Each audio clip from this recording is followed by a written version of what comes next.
Hello, everyone.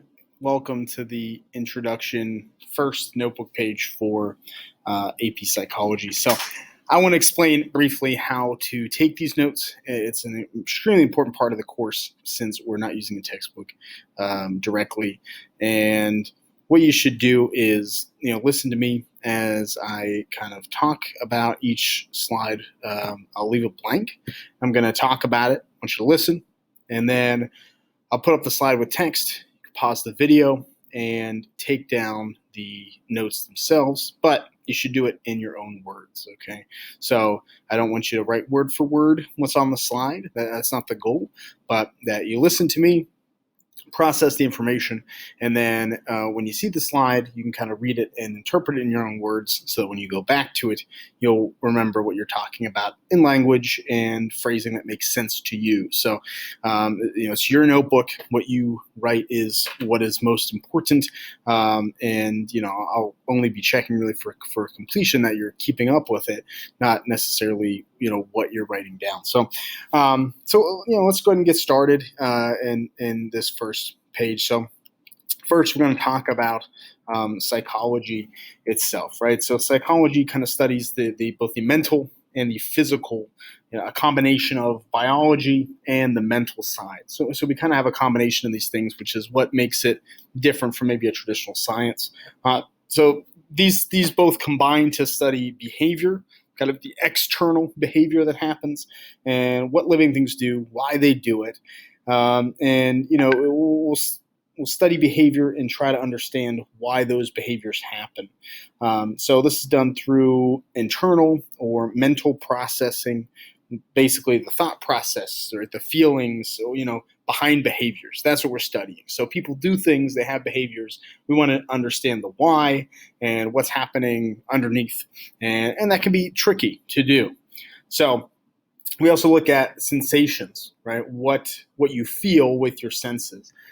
So the outside stimulus to your eyes, what you see, your nose, what you smell, your ears, what you hear, your tongue, what you taste, and then what's happening underneath that, right? The neurons alerting your brain to that stimuli. That's how you get those senses. We will also talk about perception. So that's the interpretation of that stimuli. So you have the senses, kind of what is being felt, and then the perception of that. Is it good? Is it bad? Does it make you happy? Does it make you sad? Does it make you hostile? Do you feel safe? So if you eat a giant spider versus eating a piece of your favorite pizza, your perception of eating those things is going to be different, right? Is the smell good or bad? If you smell bread baking in the oven, might be a good smell, but if there's moldy bread that's been left out for a month, that might be a bad smell, right? So the perception, the why of those. So let me put up the slide itself. So at this point, pause the video and you write these down in your own words. All right, I'm going to continue on to ancient developments. We're going to kind of go through the history of psychology in this first notes page. And psychology didn't officially become a science until 1879, until the late 19th century, but there was an influence on it from the past. And so a lot of philosophers, right off the bat, just being human, believed that the body was connected to the mind. We even see some ancient Hebrew writings that have been found that connected certain parts of the body to certain emotions. So some things we still have today, right? That kind of the heart represents love, or fear to the stomach. This is also a very Eastern idea in philosophy in Japan. So these have kind of persisted. There's some connection, right, between the physical body and emotion behavior. Buddha was very big in perception of the world around you to influence you, right? Kind of Zen, and your environment is going to change how you feel. What you take in affects how you act. Anger changes how you act and how you perceive others. So this is something that's been around. When we go back to ancient Greece, Socrates, Plato, about 400 BCE.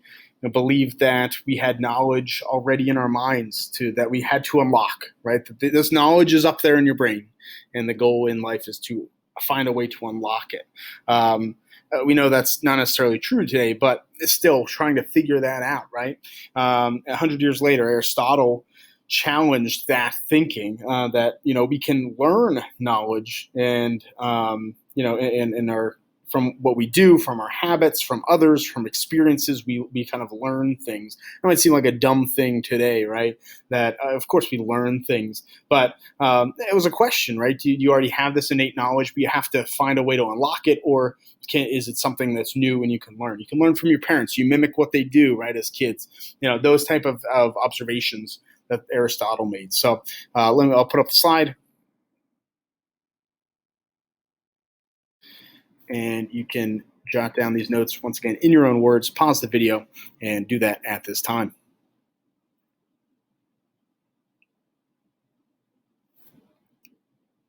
So move on to slide 3, which is scientific development.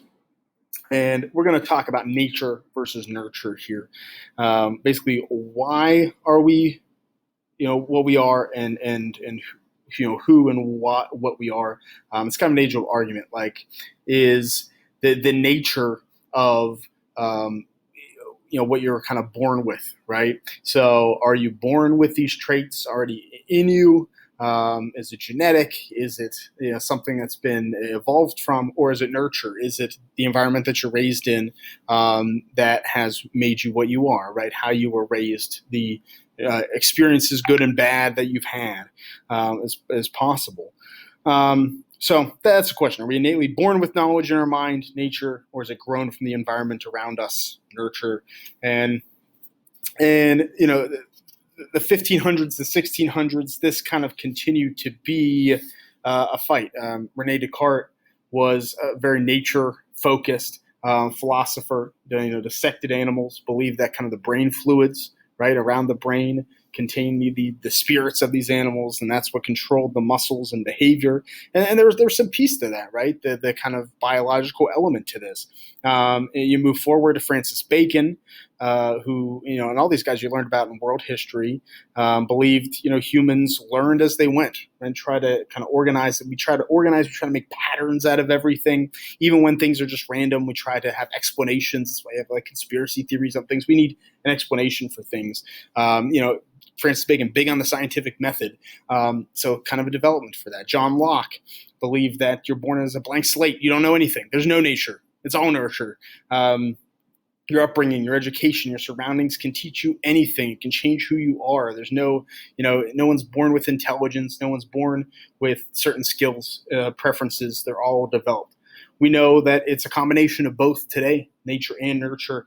And but we had to go through these early thoughts to get there. So I'll put up the slide at this time. Once again, take these notes down in your own words. Pause the video and take them down. All right, let's move on to slide 4, structuralism. And structuralism, so is kind of one of the first philosophies of psychology. And Wilhelm Wundt is known as the father of psychology, and he developed the first real science around psychology. Right, he studied the reaction time and physical response of people versus the perception of that response, right? So, for example, if he used a metronome, very loud metronome, right? And so when a loud noise happens, he kind of timed, okay, what physically was the response, right? Because when you hear a loud noise right in your ear, you have a physical reaction that you don't choose to make. And then he would ask about the perception of that. What was that? Did they think it was really loud? Sometimes they didn't think it was really loud, right? So there's a difference there. I think probably the one, to look at what that a different stimulus than sound, would be like light could be a stimulus.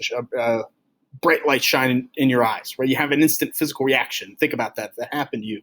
But what's the perception of that? Maybe you didn't think it was that bright.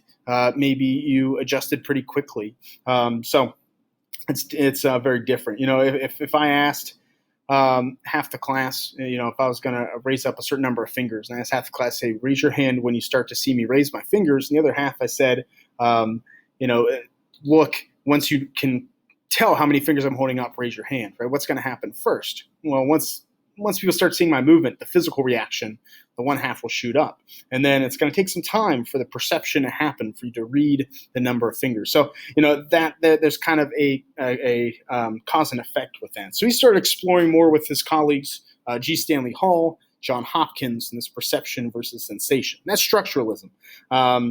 So it's very concrete, right? We're looking at sensation, the instant, versus the perception that's kind of delayed.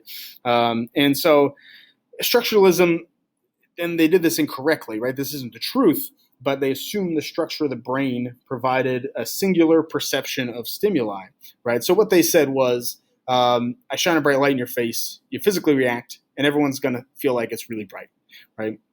So they said that there's a singular perception to what a stimulus is. And so it began the study of perception sensation differences.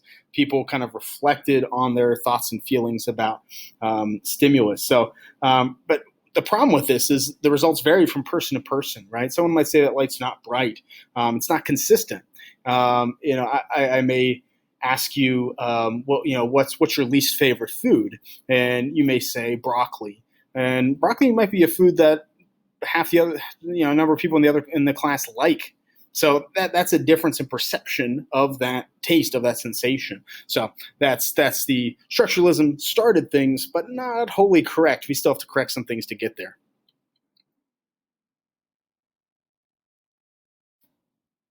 Go ahead and take these notes down in your notebook in your own words. I'll pause the video and continue.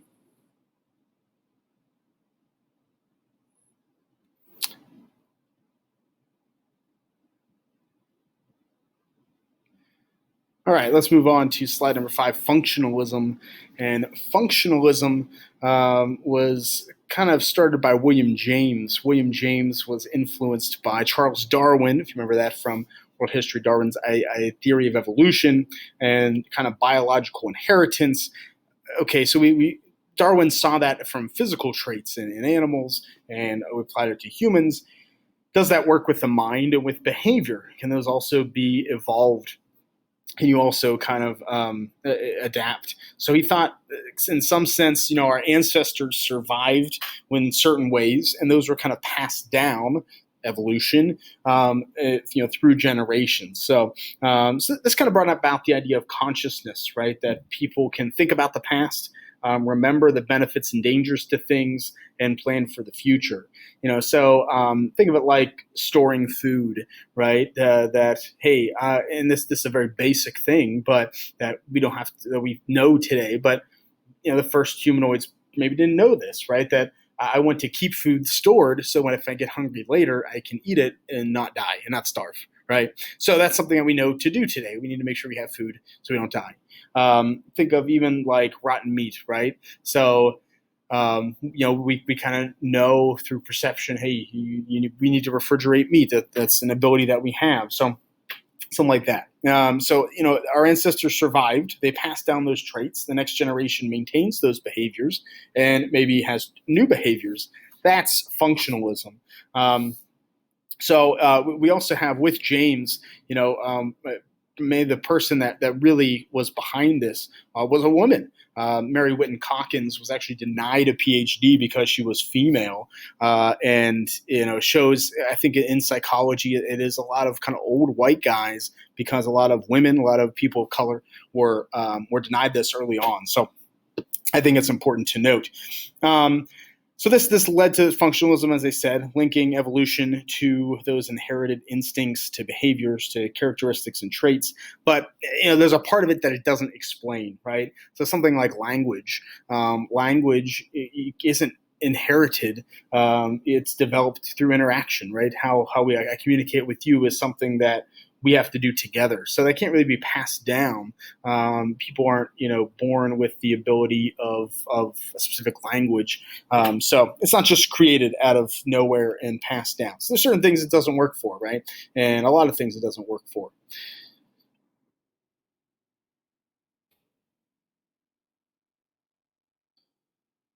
and take these notes down in your own words in your notebook. Pause the video.